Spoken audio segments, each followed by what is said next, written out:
እዚ ኣፎት ሚድያ እዩ ጥዕና ሃበልና ኣብ ዝተፈላለዩ ቦታን ኩነታትን ኮይንኩም ትሕዝቶና ትከታተሉ ክቡራትን ክቡራንን ላይክ ሼር ሰብስክራይብ ምግባር ስለትከታተሉና ምስጋና ንዕዘዝ እዩ ናብ እዋናዊ ሓበሬታት ሰዓት ክነሰጋግረኩም ብቀዳምነት በመጥቃዕቲ ድሮን ዝሞቱ ዝበዝሑ ተጋሩ ምዃኖም ተፈሊጦም ኣሜሪካ ብትሕቲ ቁፅጥር ሁቲ ኣብ ዝርከብ ሰሜናዊ ምዕራብ የመን ብዘካየደቶ ድብዳብ ዝሞቱ መብዛሕትኦም ኢትዮጵያውያን ከም ዝኾኑ ተገሊጾም ኣብ ማእኸል መዳጎኒ ስደተኛታት ብዝተፈጸመ መጥቃዕቲ ብውሕዱ 68 ኣፍሪካውያን ከም ዝተቐተሉ ሰበስልጣን ሁቲ ምሕባሮም ይፍለጥ እዮም ቢቢሲ ዘዘራረቦም መሰኻኽር ዓይኒ ድማ እቲ ቁፅሪ ልዕልቲ ዝተጠቐሰ ምዃኑ ገሊጾም ኣልማሲራ ቲቪ ኣብ ዘውፅኦ ፀብጻብ በቲ ኣብ ዞባ ሰዓድ ኣብ ዝርከብ መዳጎኒ ዝተኻየደ ደብዳብ ካልኦት 47 ሰባት ከም ዝቆሰሉን መብዛሕትኦም ድማ ኣብ ከቢድ ኩነታት ከም ዝርከቡን ሓቢሩ ነይሩ እዮም ሚኒስተር ውሽጣዊ ጉዳያት ናይቲ ሁቲ ዝመርሖ ምምሕዳር ምስ ገበን ኩናት ዝዳረግ ክብል ገሊጾም ኢትዮጵያውያን ሶማልያውያንን ካልኦት ዜጋታት ሃገራት ቀርኒ ኣፍሪካን ናብ ስዑድ ዓረብ ንምእታው ንየመን ከም መሰጋገሪ ይጥቀሙላ እዮም ብፍላይ ኣብ ደባት ሰፋሕቲ መጥቃዕቲ ከም ዘጋጥሞም ፀብጻባት ይሕብሮም ኣብቲ ናብ ሶኒ 28 ሚያዝያ 2025 ዘወግሕ ለይቲ ኣብ ዞባ ሰዓዳ ዝርከብ መዳጎኒ ብዝተፈጸመ ደብዳብ ነፈርቲ ዝሞቱ ሰባት ቁፅሮም ልዕሊ 100 ከም ዝኾነ እቶም ቢቢሲ ዘዘራረቦም መሰኻኽር ገሊጾም ኣለዉ ዓብድራሕማን ያሲን ዝተባሃለ ነቶም ኣብ ከተማ ሰዓዳ ታሪሞም ኣብ ሆስፒታል ዝርከቡ ኣብ ምክንኻን ዝርከብ ኢትዮጵያዊ ምስ ቢቢሲ ኣብ ዝገበረ ቃል ምሕተት እቶም ዝሞቱን ዝቆሰሉን ዳርጋ መብዛሕትኦም ኢትዮጵያውያን ምዃኖም ተዛሪቦም ብዓይነይ ዝረኣኽዎ በቲ ዝተፈጸመ መጥቃዕቲ ዝሞቱን ዝቆሰሉን ብዙሓት እዮም ክሳብ ሕዚ ድማ 100 ከም ዝሞቱ ከነረጋግጽ ክኢልና ኣለና ኢሎም ኣስዒቡ ድማ 20 ብከቢድ ቆሲሎም ኣብ ኣነ ዘለኽዎ ሆስፒታል ሰዓዳ ይለዩ ኣለዉ ኩሎም ደቂ ተባዕትዮ ኢትዮጵያውያን እዮም መንግስቲ የመን እዩ ንኩሎም ኣብዚ ቤት ማእሰርቲ ኣኪብዎም ነይሩ ክብል ንቢቢሲ ገሊጾም ካሊእ ቢቢሲ ዘዘራረቡ ነባርቲ ከባቢ እውን ነቲ ቁፅሪ ሙታን 127 ከም ዝኾነ ይዝሕበር ኣብቲ ቦታ ወታደራዊ መሳርሒታት ኣሎ መስለኒ ኣሜሪካ መፅያ ደብዲባም ብዙሓት ሰባት ድማ ተቐቲሎም ከምቲ ዝሰማዕናዮ እንተኮይኑ እቶም 127 ኢትዮጵያውያን እዮም ኢሎም እቲ ቁፅሪ ልዕሊኡ ክኸውን ከም ዝኽእል ዝሓበረት ሽሙ ክግለጽ ዘይደለ ኢትዮጵያዊ ሶማልያውያንን ኤርትራውያንን ካብ መንጎቶም ግዳያት መጥቃዕቲ ከም ዝኾኑ ሓቢሮም እቲ ቦታ ካብ የመን ናብ ስዑድ ዝሰግሩ ስደተኛታት ዝእሰሩሉ መኻዚን እዩ ብዛዕባ እቲ ቁፅሪ ድማ ኣዝየ ርግፀኛ እየ ክዛይድ እውን ይኽእል ኢሎም እቲ መጥቃዕቲ ኣብ ዝተፈጸመሉ መዓልቲ 115 ስደተኛታት ኣብቲ ማእኸል ከም ዝነበሩ ፀብጻባት የመላኽቱ እዮም ኣብ ፍርስራስ ሓደ ዝዓነወ ህንፃ ዝተሸፈኑ ብዙሓት ሬሳታት ዘርኢ ቪድዮ ተዘርጊሑ ኣሎ ሰራዊት ኣሜሪካ ግን ክሳብ ሕዚ ዝሃቦ መግለፂ የለን ኣብ መጀመርታ መጋቢት ካብ ጅቡቲ ስደተኛታት ጽዒነን ዝተበገሰ 4 ጀላቡ ኣብ ጥቓ ገማግም ባሕሪ የመን ብምግልባጠን ልዕሊ 180 ስደተኛታት ከም ዝተሓሉ ይዝከር እዮም ካብቶም ግዳያት ናይ ገሊኦም ካልኣይ ቀብሪ ኣብ ደቡብ ትግራይ ከም ዝተኻይደሎም ይዝከር ማእኸላይ ኣሜሪካ ፕረዚደንት ዶናልድ ትራምፕ ብ15 መጋቢት ኣንጻር ሁቲ መጥቃዕቲ ካብ ዝጀሚሩ ሓይልታቱ ልዕሊ 800 ዕላማታት ከም ዝወቕዐ ድሕሪ ምግላጹ ድሕሪ ሒደት ሰዓታት እዩ እዚ መጥቃዕቲ ተፈጺሙ ዘሎ ኣብቲ መጥቃዕቲ ድማ ማይቲ ተዋጋእትን ብርክት ዝበሉ መራሕትን ሁቲ ከም ዝቐተሉ ገሊጾም ሰመዚ ሁቲ ግን በቲ መጥቃዕቲ ብዙሓት ሰላማውያን ሰባት ከም ዝተቐተሉ ብምሕባር ካብ መንጎ ኣባላት እቲ ጉጅለ ግን ውሑዳት ከም ዝተቐተሉ ኣመልኪቶም እዮም ሁቲ ካብ ሕዳር 2023 ጀሚሩ ኣብ ቀይሕ ባሕርን ወሽመጥ ዓደንን በሚሳይላት ሰባልቦ ነፈርትን ናናሽቱ ጀላቡን መጥቃዕቲ ብምፍናው ብዓሰርታት ዝቁፀራ መራኸቢ ንግዲ ዕላማ ገይሮም ነይሮም እዮም ክልተ መራኸቢ ጥሒሎም ሳልሰይቲ ሒዞም 4 ኣባላት መርከብ ድማ ቀቲሎም ማእኸላይ እዚ ኣሜሪካ ተልእኾ ተወፍሪ ክሳብ ዝፍጸም እቲ መጥቃዕቲ ሓይሉ ክቕፅል ምዃኖም እዚ ድማ ኣብቲ ዞባ ናጽነት ምንቅስቓስ ንምሓስን ድሕነት ምክልኻል ኣሜሪካ ንምርግጋጽን ኢሎም ሁቲ ምስ እስራኤል ኣሜሪካ ወይ ዓባይ ብሪጣንያ ጥራሕ ዝተኣሰራ መራኸብ ዕላማ ከም ዝገበሩ እዮም ዝገልጾም ብሰንኪቲ ኣብ የመን ዝካየድ ዘሎ ውግእ ልዕሊ 150,000 ሰባት ከም ዝሞቱ 4.8 ሚልዮን ሰባት ከም ዝተመዛበሉን 19.5 ሚልዮን ዳርጋ ፍርቂ ህዝቢ ሃገር በይቲ ረድኤት ከም ዝኾኑን ፀብጻባት ይሕብሩ እዮም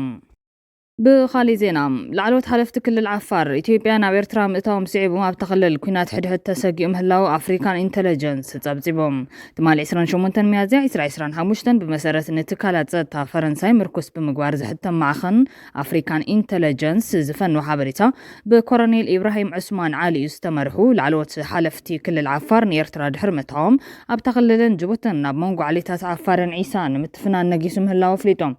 ነቲ ኣብ ክልል ዓፋር ዘሎ ፀጥታዊ ኩነታት ኣብ መንጎ ኢትዮጵያን ጅቡትን ሓድሽ ዝመስል ፖለቲካዊ ወጥሪ እውን ነዳዲ ወሲኹሉ ምህላው ዝተፈላለዩ ወገናት ይገልጽሎም ከምቲ ዝበሃል ዘሎ ኢትዮጵያ ንበዝሒ ሰፋሮ ዜጋታታ ኣብ ጅቡቲ ተጠቒማ ማሕበራዊ ምህንድስና ብምክያድ ኣብ ዝተናውሐ ንጅቡቲ ክትጥርንፋ ተንቀሳቒሳ ዝብል ክስታት ብወገን ሰመዝ ጅቡቲ ይስማዕ ኣሎ ኣብ ዝቐረባ እዋን ናብ ኤርትራ ዝኣተው ላዕለዎት ሓለፍቲ ምምሕዳር ክልል ዓፋር ኢትዮጵያ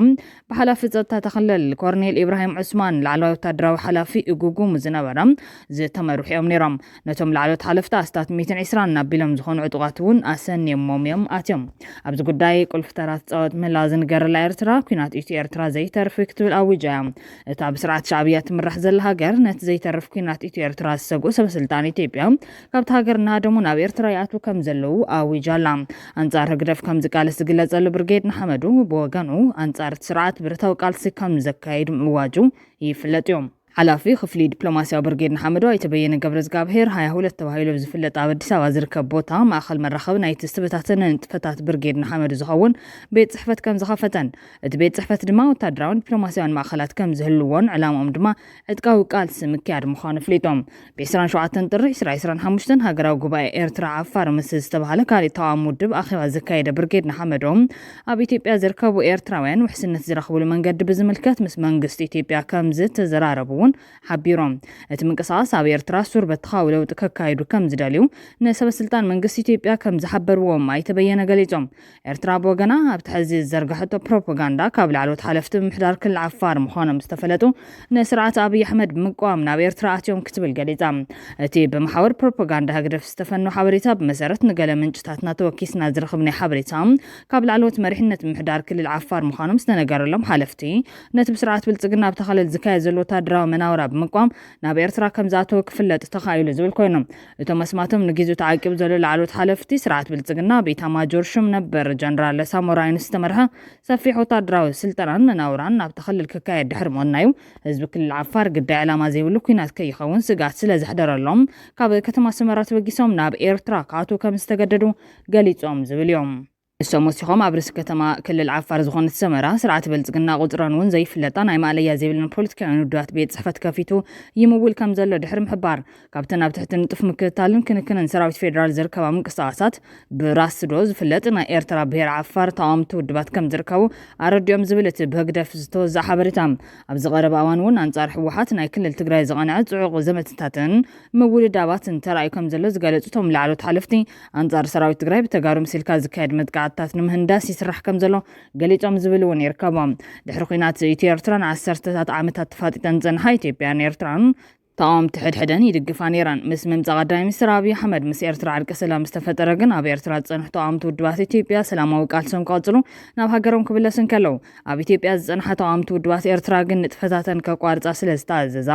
ኣብያተ ጽሕፈተን ተዓጽዩ ጸኒሖም ድሕሪ ትስምዕ ካብ ኣዲስ ኣበባ ተጨዊም ናብ ኤርትራ ዝተወሰዱ ተቃውምቲ ከም ዝነበሩ እውን ይንገር እዮም ካብዚ ብምብጋስ ሕዚ ዝምድና ኢሳያስን ኣብይን ምስ ተበላሸወ ዝምዕብል ዘሎ ዝምድና ብርጌድ ንሓመዱን መንግስቲ ኢትዮጵያን ጽባሕ ንግሆ ተመሳሳሊ ጸገም ከጋጥሞ ይኽእል እዩ ዝብል ክፍታ ዘለዎም ተቃለስቲ ፍትሒ ኤርትራውያን ኣለዎም ገሊኦም ግን ደጊም ንድሕሪት ዝምለስ ዝምድና ዝህሉ ኣይመስልን ዝብል እውን ኣለዎም ድሕሪ ስምምዕ ፕሪቶሪያ 2022 ዝምድና ኢትዮጵያን ኤርትራን ድሕሪ ምብልሻው ቀዳማይ ሚኒስትር ኣብይ ኣሕመድ ኢትዮጵያ ኣብ ቀይሕ ባሕሪ ኣፍ ደገ ባሕርን ወደብን ከም ዝግባእ ዝገልጸሉ ዘለዋን ኣባላት ብርጌድ ንሓመዱ ምስ ኣብይ ክንሰርሕ ንኽእል ኢና ምባሎም ከም ሃገራዊ ክሕደት ዝረኣዩ ወገናት እውን ኣለዎም ይኹን እምበር ኣባል ብርጌድ ንሓመዱ ኣይተበየነ ገብረ እግዚአብሔር በቲ ከጋጥም ዝኽእል ግጭት ኣብ ጸገም ንኸይናቱ ኣማራፂ ክኾኑን መንግስቲ ኢትዮጵያ ኣብ ኤርትራ ዲሞክራሲያዊ ስርዓት ምትካል ኣብ ዝገብርዎ ቃልሲ እንተሓጊዝዎም ኢትዮጵያ ብዝቐርባ ወደብ ዓሰብ ክትጥቀም ጸገም ከም ዘይብላ ይገልጽ በቲ ሓደ መዳይ ግን እቲ ዓቕምታቱ ዘይወደበን ምእኹል መሪሕነት ዘይብሉን ኣብ ፈቅድ ሃገራት ስደት ዝነብር ዘሎ ምንቅስቓስ ብዛዕባ ልዕላዊ ጉዳይ ባሕሪ ክዛረብን ክዋገን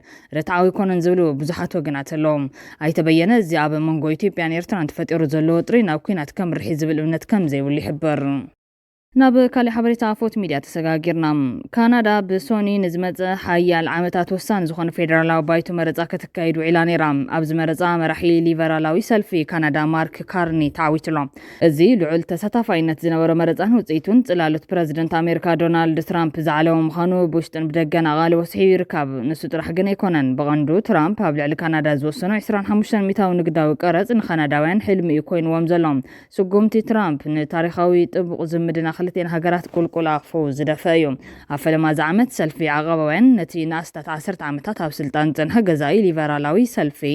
ብገፊሕ ክስዕሮ እዩ ዝብል ግምት ነይሩ ኣብዚ ዓመት ናብ ስልጣን ዝተመለሰ ትራምፕ መበል 51 ክፍለ ሃገር ኣሜሪካ ክትከውን ዘለዎ ትምኒት ምግላጹ ግን ንሓርበኛታት ካናዳ ኣበራቢርዎም ኣሎ ፌደራላዊ መረፃ ካናዳ ንመናበር ፓርላማ ዝካየድ ፖለቲካዊ ውድድር ኮይኑ ዝበዝሐ መናበር ዝረኸበ ሰልፊ ቀዳማይ ሚኒስትር ክምዘዝ ዕድል ይውሃቦም መረፅቲ ካብ 18 ዓመት ንላዕሊ ዕድመ ዘለዎም ዜጋታት ካናዳ ኮይኖም መለለይ መንነትን ኣድራሻን ዘለዎም ክኾኑሎም ኣብ ዝቐረባዋን ክወፅእ ዝጸንሐ ትንቢታት ድማ ትገዛ ሰልፊ መርሕ ከም ዘሎ ይእመት ዋላ እኳ ኣብ ዝሓለፈ ሰሙን እቲ ጋግ እንተጸበበ ሊበራላዊ ሰልፊ ካናዳን ቀዳማይ ሚኒስትር ማርክ ካርኒ ኣሰሊፉ እዩ ኣብ ስልጣን ክቕጽል ኣብ ትመረጻ ተዋሃዲሮም እቲ ወዲ 59 ካርኒ ኣመሓዳሪ ማእኸላይ ባንክ ዓዲ እንግሊዝ ዝነበረ ኮይኑ ኣብ ዝሓለፈ ወርሒ እዩ ካብቲ ንልዕሊ 9 ዓመታት ቀዳማይ ሚኒስትር ኮይኑ ዘገልገለ ጀስቲን ትሩዶ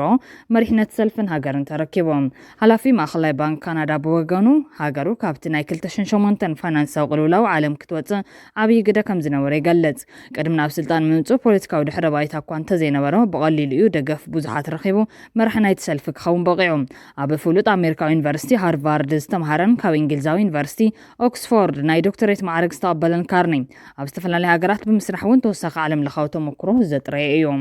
ኣብ ኣገልግሎታት መንበሪ ኣባይትን ጥዕናን ዘሎ ጸቕጢ ንምፍኳስ ዋሕዚ ስደተኛታት መዕገት ክግበረሉ ኣለዎ ዝብል መርገጽ ኣለዎ እቲ ንነብሱ ተዓጻጻፊ ወይ ድማ ፕራግማቲስ ክብል ዝገለጻ ካርኒ ኣብ ዘላቕነት ኣከባቢ ዝኣምን ኮይኑ ካናዳ ማእኸል ተሓዳሲ ጸዓት ንኽትከውን ከም ዝሰርሕ ዝገልጽ እንተኾነ ኣብ ስልጣን ምስ ደይበ ነቲ ብትሩዶ ዝተወሰነ ዓቀባውያን ዝቃወምዎ ቀረጽ ካርቦን ምስራዙ ካብ ተሓላቕቲ ኣከባብን ክሊማዊ ለውጥን ነቐፌታ ኣስዒቡሉ እዮም እቲ ዝዓበየ ተልእኾ ምስ ኣሜሪካ ዘሎ ንግዳዊ ርክብ ዋላይ ዝሕትልን ቁጠባ ካናዳ ምዕባይ ምዃኑ እዩ ቃላት እዩ ዘሎ ድሕሪ ምዕዋቱ ኣብ ዘስማዑ መደረ ትራምፕ ከዳኽመናን ኣሜሪካ ድማ ክትውንነናን ፈቲኑ እዚ ግን ዘይሕሰብ እዩ ክብል ተሰሚዖም ምስ ትራምፕ ክዘራረብ ምዃኑ ድማ ኣሚቱሎም ክቡራትን ክቡራንን ካብ ኣፎት ሚድያ ዝተዳለወት ሕዝቶ ሰዓት ኣቕሪብና ዛዚምና ላይክ ሼር ሰብስክራይብ ምግባር ቤተሰብ ኣፎት ኩኑ ሰናይ ግዜ ንምነ